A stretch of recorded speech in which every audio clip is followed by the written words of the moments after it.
श्रीमद् भागवत के अष्टम स्कंद में तीसरे अध्याय में उस स्थिति का वर्णन है। जब तक गजेंद्र को अपने बल का अभिमान था, 10,000 हाथियों की ताकत थी, जब तक गजेंद्र अपने बल के अधिकार से लड़ता रहा, और जब बल क्षीण हो गया तब उसको अगले जन्म का स्रोत याद आया कि ओ हो मैं मेरे अभिमान से, मेरे अभिमान बस मैं इससे लड़ता रहा, अपना अभिमान छोड़ दिया, प्रभु की चरण में याद करने लगा कि नाथ भूल हो गई, हे नाथ रक्षा कर, मैं अज्ञानी हूं, ये मेरी हाथी की योनि बाहर और भीतर सब प्रकार से अज्ञान रूपी आवरण में घूम रही है। हे नाथ मैं आपको कैसे याद करूं? और छोड़ उठा करके हाथी भगवान गजेंद्र की स्तुति करने लगा।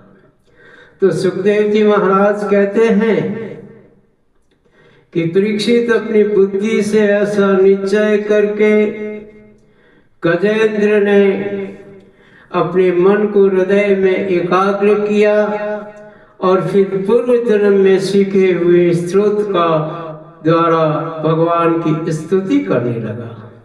और गजेंद्र ने कहा कि जो जगत के मूल कारण, सबके हृदय में विराजमान एवं समस्त जगत के एकमात्र स्वामी हैं, मैं उन श्री हरि की चरण लेता हूं, मैं उस भगवान श्री हरि की चरण में हूं।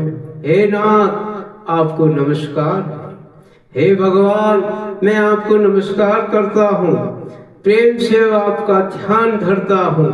यह संसार उन्हीं में स्थित है और उन्हीं प्रभु परमात्मा की स्तुति सदा में प्रतीत हो रही है, और वे ही इसमें व्याप्त हो रहे हैं और स्वयं वे ही इसके रूप में प्रकट भी हो रहे हैं। ये सब होने पर भी वे इस संसार के परे हैं, और हे नाथ मैं आपकी चरण ग्रहण करता हूं। हे प्रभु मेरी रक्षा कीजिए, हे नाथ मेरी रक्षा करो। आपकी लीलाओं का रहस्य जानना मेरे लिए बड़ा कठिन है। आप नट की भांति अनेकों वेश धारण करते हैं, उनके वास्तविक स्वरूप को न देवता जानते हैं, न ऋषि जानते हैं, न पितर कोई भी नहीं जान सकता, तो फिर भला ये प्राणी कैसे जान सकता है? आप प्रभु मेरी